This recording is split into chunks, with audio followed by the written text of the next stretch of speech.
Okay, this video we are going to be looking at determining one of the colligative properties for a solution using another colligative property. So colligative properties are, again, the collective properties that exist for a solution. They are really similar to the solvent properties, but when you add a solute to the solvent, the intermolecular forces will change. Therefore, things like boiling point, the freezing point, the vapor pressure, and the osmotic pressure all will be altered by the presence of particles that are dissolved in the solvent. When the intermolecular forces that are created are greater than the intermolecular forces for the solvent to itself, the freezing point will be lowered, the boiling point will be elevated, and the vapor pressure will be lowered. And so that's what we're going to be looking at here. In this example, what we have is we have a nonpolar non-electrolyte. It's a little bit redundant to say it, but I went ahead and put both of them. If something is nonpolar, it will be a non-electrolyte because it won't be ionic. And so if it's ionic, it is definitely polar. If it is nonpolar, it is definitely a non-electrolyte. And so if you dissolve a nonpolar substance in benzene, which is also nonpolar, it just contains carbons and hydrogens in a ring, we have a solution that's formed, and that solution, when it was measured for the boiling point was found to be 84.0 degrees Celsius. That same solution has a freezing point, and so can we figure out what the freezing point will be using this boiling point? Well, whenever we have a colligative property situation, we're going to be using information about the solution, and also we will be using some of the equations. So the first thing you want to do is you want to write down the math equations that you need. And so since we want the freezing point equations, the change in the freezing point will be the constant for the freezing for that solvent times the molality of the substance that is dissolved times I, which is the Van Hoff's factor. The change in the boiling point will be the constant for boiling for the solvent times the molality times I. For any solution, the molality for the solution is the same in both of these equations. The I is the same in both these equations, but the constant will be different because this is the constant up where it's vaporized and the other is the constant down where it's freezing. Those are two different processes happening. And so in order to figure out the freezing point, which is what we're looking for, we want to take the freezing point for just benzene and subtract this delta T. The boiling point, you add delta T to the normal boiling point for benzene. So what we want to do is we want to see if we can go ahead and fill in the information that we know and try to get an idea of how we're going to set this problem up.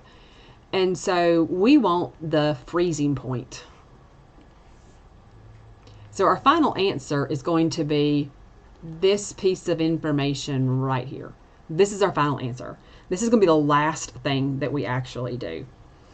And so if we go through and we write in the information that we know, if it is nonpolar non-electrolyte, non-electrolytes have an I value of 1.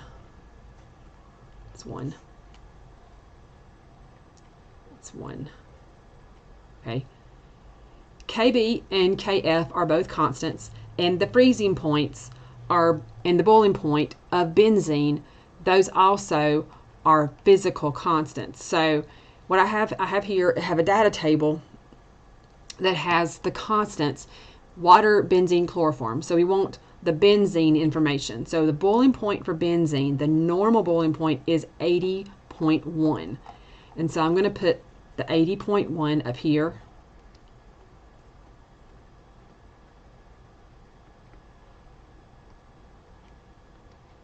Degrees Celsius. And then we have a Kb of 2.53 degrees Celsius per molal. And so that's the Kb.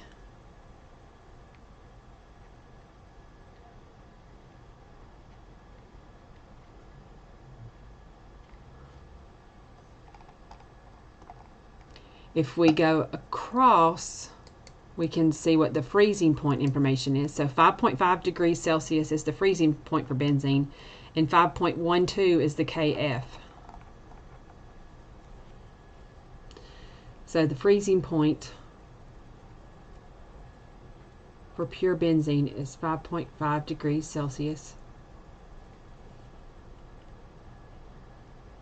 And the KF is 5.12 degrees Celsius per mole. Okay, then the only piece of information other than it's a nonpolar non-electrolyte in benzene is that this solution boils at 84. So that is this piece of information here, that 84.0 degrees Celsius equals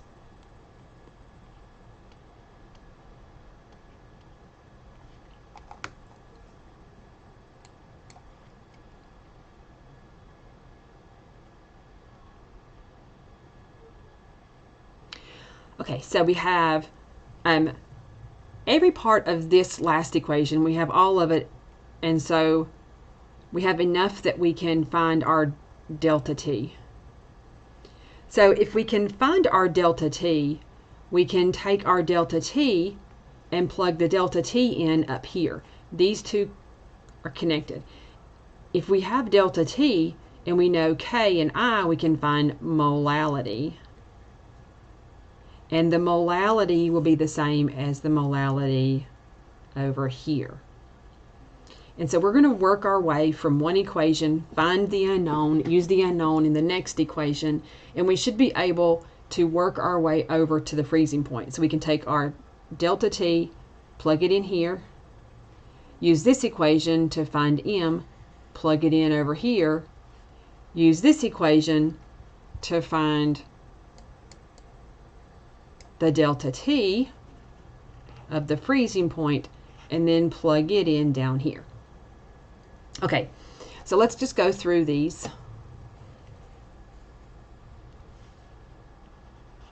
Erase the arrows.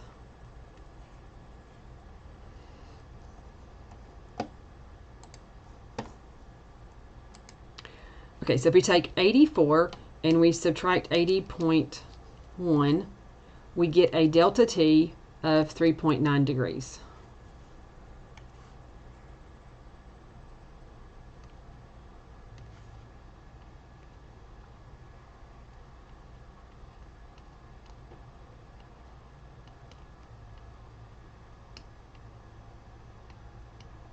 So 3.9 degrees is your delta T. It will go here where there's delta T. So 3.9 degrees equals the K, 2.53 degrees Celsius per mole, times the molality, times 1.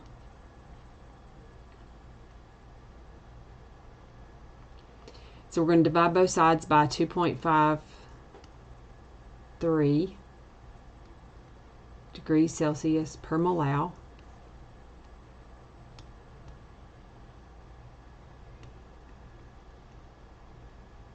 Degrees Celsius cancels. This 2.53 cancels. So 3.9 divided by 2.53, we get a molality of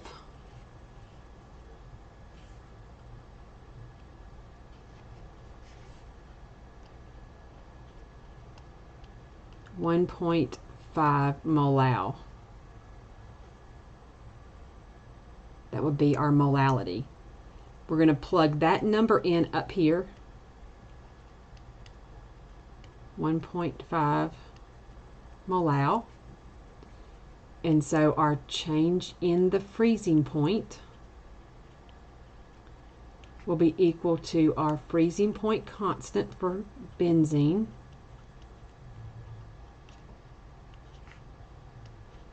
times 1.5 molal times 1.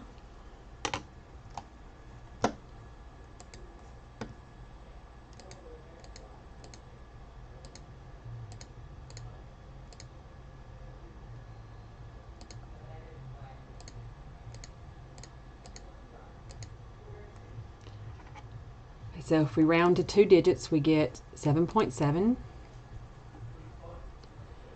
So our change in temperature for the freezing point